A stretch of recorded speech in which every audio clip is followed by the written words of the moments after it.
sa Balitang Express. President Duterte nagbigay ng warning sa Comelec kaugnay sa Smartmatic. Alamin ang buong detalye sa video nito. I would like to advise Comelec now, hindi ko na lang hintayin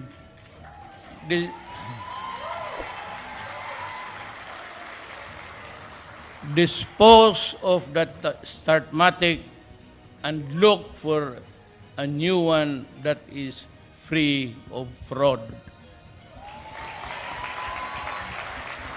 Kasi ang liberal, sabi nila, nadaya sila. Ako, sabi nila, nadaya rin. And you know, it's creating an environment of hostile attitude against that Smartmatic. Palitan na ninyo. Kasi it is no longer acceptable to me, to the people, and even to the congressmen who are here. Anything that promotes cheating, why are you insisting sa Smartmatic? Because bidding? Kaya yung bidding, alisin talaga ninyo yan. I'm telling you.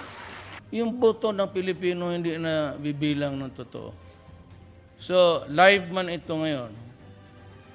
Sinasabi ko na sa inyo, ang tao ayaw na yung Smartmatic.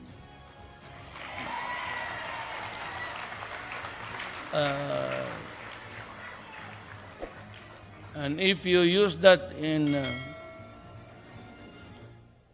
the next election 3 years from now, I don't know what will happen. Something has got to give. Improve on the system, stop using Smartmatic kasi marami ng ayaw ko naman mag-attribute ng corruption. Kasi pabalik-balik na yan, bakit pasigi ang Smartmatic? Hindi naman nagbibilang tapos na pag ganun mo nasisira. Pag pasok mo sa boto mo, pag ang labas picture na X-rated. Ang nasabi ko na, kindly, I am now asking you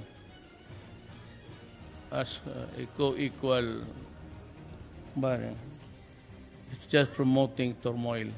Please do not use it. I was intending to give it to you sa SONA, pero mas tigas pa ito sa SONA. Esteemed colleagues of the Philippine Senate, almost 35 years ago, Republic Act 7904 amended the Omnibus Election Code to enjoin the Comelec to furnish every registered voter through registered mail with return cards, personal service, and corresponding receipts to be signed by the voter or any person who knows the voter or any other practical means, an unfilled official sample ballot, voter information sheet, and the list of all registered national, provincial, and city candidates to be voted in the said election. While we today derive most of our news digitally, remaining online and interactive in real time through all our waking hours, and our children look forward to a future filled with the Internet of Things, artificial intelligence or AI aided into the very near future, our Comelec is condemned by antiquated law to reach each one of over 61 million voters by mail, old, unreliable, regular snail mail. Not only is this a major dent in our country's finances, but an unconscionable waste of time, energy, and focus for each one of our election officers. Today I submit Committee Report number 22, sponsoring therewith Senate Bill number 1174, entitled An Act Amending Section 185 of the Omnibus Election Code, as amended, abolishing the printing of the voters' information and instruction sheets, so that finally, together with the rest of the world, we enter the information age, doing away with the mandatory printing and posting by mail of the said unfilled official sample ballot, voter information, and the list of registered national, provincial, and city candidates. The elections last year are just the most recent example of the absurdity of the Comelec voters information mandate. Despite spending 294 million plus in 2019 for the printing of voters, an additional 67 million plus for the deployment and distribution of the same, such voters information and instruction resulted in so many mistakes in the 18,000 plus available positions for voting, with so many mistakes in the names and numbers of the numerous candidates, that the Comelec itself had to issue Minute Resolution number 190546 dated May 9, 2019, finally surrendering, giving up and ordering that the manual correction of said voters' information by the local election officer should please be done before distribution. Obviously, this was never actually implemented for lack of material time. In fact, in far-flung areas of the archipelago, such as Zamboanga del Sur, Zamboanga del Norte, Zamboanga City, not a single voter's information and instruction sheet was mailed or received by even a single voter. Meanwhile, in Zamboanga, Sibugay, only 5 of 16 municipalities mail the voters' information to their respective voters. In exasperation, the Comelec urged us during a public hearing in the Committee on Electoral Reforms and People's Participation last October 8, 2019, recommending that we should finally do away entirely with the mailing of hard copies to individual voters and merely retain the posting of voters' information and instruction sheets at the barangay and precinct level.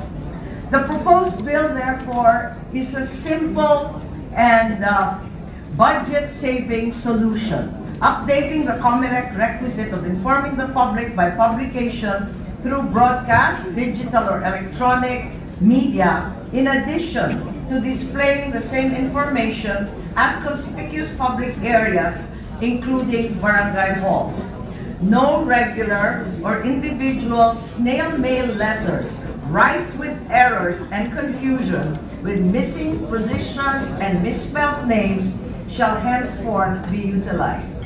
We cannot stand in the way of progress. Instead, let us harness technology to push our democracy and every single one of our electoral processes to the forefront of this digital information age. It is in the nature of the landscape to change, and it is in the nature of people to help that process along.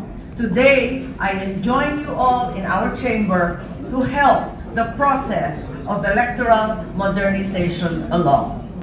Esteemed colleagues of the Philippine Senate, almost 35 years ago, Republic Act 7904 amended the Omnibus Election Code to enjoin the Comelec to furnish every registered voter through registered mail with return cards, personal service, and corresponding receipts to be signed by the voter or any person who knows the voter or any other practical means, an unfilled official sample ballot, voter information sheet, and the list of all registered national, provincial, and city candidates to be voted in the said election. While we today derive most of our news digitally, remaining online and interactive in real time through all our waking hours, and our children look forward to a future filled with the Internet of Things, artificial intelligence or AI aided into the very near future, our Comelec is condemned by antiquated law to reach each one of over 61 million voters by mail, old, unreliable, regular snail mail. Not only is this a major dent in our country's finances, but an unconscionable waste of time, energy, and focus for each one of our election officers. Today, I join you all in our chamber to help the process of electoral modernization along. At siya ng ating balita. Maraming salamat sa iyong pagsubaybay. Ito ang Balitang Express.